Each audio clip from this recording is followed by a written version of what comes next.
জাতিৰ নামত ভণ্ডামি কৰি যিসকলৰ আগ্ৰাসনৰ কাৰণে আমাৰ জাতীয় অস্তিত্বৰ প্ৰশ্ন আহিছিল 855 জন লোক মৃত্যুমুখত পৰিব লগা হৈছিল, হাজাৰজন পংগু হ'ব লগা হৈছিল। আৰু সেইসকলক যেতিয়া উচ্ছেদ কৰিবলৈ অসমৰ খিলঞ্জীয়া জনসাধাৰণে দাবী উত্থাপন কৰিছিল, যেতিয়া তেওঁলোকক উচ্ছেদ কৰিবলৈ গৈছিল, তেওঁলোকৰ লগত কাজিৰঙাত অখিল গগৈ তুমি তেওঁলোকৰ ৰক্ষণাবেক্ষণ দিছিলা। সাৱধান কৰি দিছো,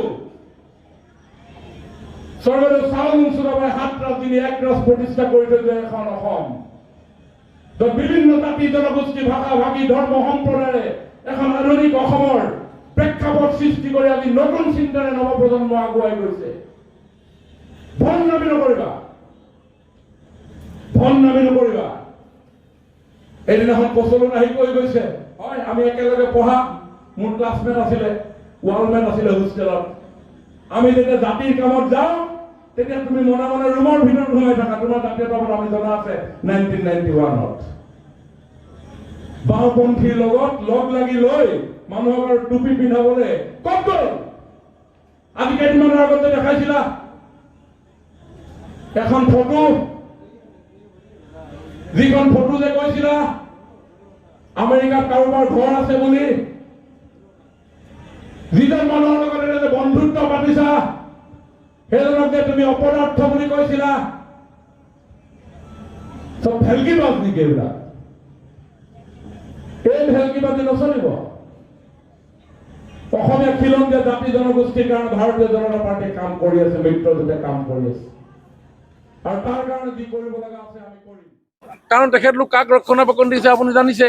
কাৰণ আপুনি মনত আছে আজিৰ পৰা 4 বছৰ আগত যেতিয়া অসমৰ ৰাইজে গড় হত্যা ৰোধ কৰিবৰ কাৰণে চৰকাৰক দৃঢ় পদক্ষেপ গ্ৰহণ কৰিবলৈ আহ্বান জনালে, 4 বছৰ নহয় 7 বছৰ আগত, তেতিয়া তাত অবৈধভাৱে বসবাস কৰা লোকসকলক উচ্ছেদ কৰিবৰ কাৰণে যেতিয়া চৰকাৰে সিদ্ধান্ত ল'লে, তেওঁলোকৰ পক্ষত এডাল বাঁহত উঠি পিনি সেই ফটোখন আপোনাৰ মনত আছেনে নাই?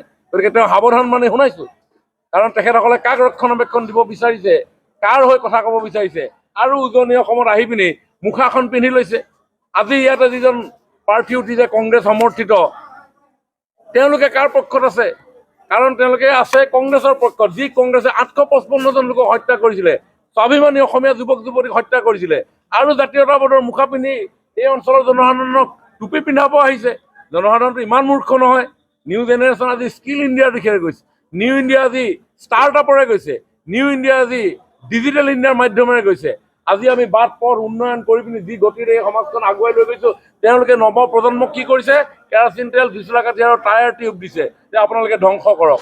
যদি আপুনি নতুন প্ৰজন্মক কয় যে টায়াৰ ল, টিউব ল, কেৰাচিন তেল ল, তিনিআলিত জুই জ্বলা, হো হো হা হা কৰ, আৰু সেইটো যিটো বাৰ্তা, সেই বাৰ্তা সমগ্ৰ বিশ্বজুৰি যায়, আপুনি নাভাবিব যে আপোনাৰ মৰাণত, আপোনাৰ টিংখাঙত, ডিব্ৰুগড়ত আপোনাৰ 5টা ল'ৰাই জুই জ্বলাই দিছে, সেইটো কথা ইয়াত সীমাবদ্ধ আছে। কাৰণ আপোনালোকৰ মাধ্যমেদি আজি পৃথিৱীয়ে দেখিব, আৰু যেতিয়া দেখিব তেওঁলোকে চাৰ্চ কৰে, যেতিয়া কোনোবা এটা জেগা ইনভেষ্টমেণ্ট ডেষ্টিনেশ্যন হয় নে নহয়, কোনোবা এজন টুৰিষ্ট এই অঞ্চললৈ আহিব, ক্ৰাইম ফ্ৰী এৰিয়া হয় নে নহয়, তেতিয়াহে টুৰিষ্ট আহিব।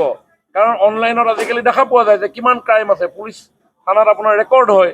গতিকে যেতিয়া দেখিব যে এই অঞ্চলটো ইমান বেছি ক্ৰাইম আছে, তাতে কোনো ইনভেষ্টমেণ্ট কৰিব নাহে, তাতে কোনো টুৰিষ্ট নাহে। যেতিয়া ইনভেষ্টৰ নাহিব, যেতিয়া টুৰিষ্ট নাহিব, এই অঞ্চল ডেভেলপমেণ্ট কেনেকৈ হ'ব?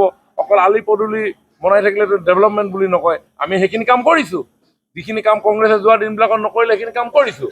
আজি অসম ড্ৰাষ্টিক চেঞ্জ হৈছে, আজি টিংখাং ড্ৰাষ্টিক চেঞ্জ হৈছে। আজি ইয়াৰ নেক্সট জেনেৰেশ্যন চিন্তা কৰিব লাগিব, নেক্সট ষ্টেপ চিন্তা কৰিব লাগিব। আৰু তেওঁলোকে কৰিছে কি? বাংলাদেশী ৰক্ষণাবেক্ষণ দিয়া কংগ্ৰেছৰ লগত জাতীয়তাবাদৰ মুখা পিন্ধি আমাৰ ইয়াত ল'ৰা ছোৱালীক জুই চলা কাঠি আৰু কেৰাচিন তেল শিকাই আছে।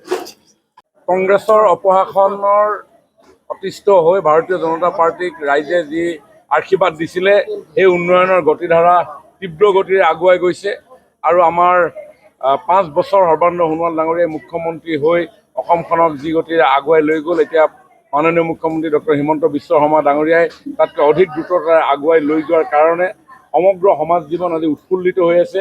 মাতৃ সমাজ উৎফুল্লিত হৈ আছে, ছাত্ৰ ছাত্ৰীসকল উৎফুল্লিত হৈ আছে, আমাৰ যুৱক যুৱতীসকল তেওঁলোকে কাম কৰা এটা পৰিৱেশৰ বাতাবৰণ পাই তেওঁলোক উৎফুল্লিত হৈছে। পিতৃ মাতৃসকলে সন্তান সন্ততিসকলৰ সুন্দৰ ভৱিষ্যতৰ আশাৰ ৰেঙনি দেখিছে। ইনফ্ৰাষ্ট্ৰাকচাৰ হৈছে, আলি পদূলি হৈছে, ইলেক্ট্ৰিচিটি হৈছে, বিদ্যালয় মহাবিদ্যালয়, টেকনিকেল এডুকেশ্যন, মেডিকেল এডুকেশ্যনৰ ইনষ্টিটিউশ্যন হৈছে। গতিকে within short span of time আমি মাত্ৰ 7.5 বছৰৰ ভিতৰত 3 বছৰ যদি আৰু কৰোণাৰ কাৰণে মাইনাছ কৰোঁ, 4.5 বছৰ ইমান ড্ৰেষ্টিক চেঞ্জেছ কেতিয়াও অসমত হোৱা নাছিল। আৰু এই উন্নয়ন আগন্তুক দিনত তীব্ৰভাৱে আগুৱাই লৈ যাবৰ কাৰণে টিংখাং সমষ্টিৰ ৰাইজ তথা অসমৰ ৰাইজ, ভাৰতৰ ৰাইজে ইতিমধ্যে সিদ্ধান্ত গ্ৰহণ কৰিছে তৃতীয়বাৰৰ কাৰণে প্ৰধানমন্ত্ৰী নৰেন্দ্ৰ মোদী ডাঙৰীয়াক সেই আসনৰ অধিষ্ঠিত কৰিবৰ কাৰণে।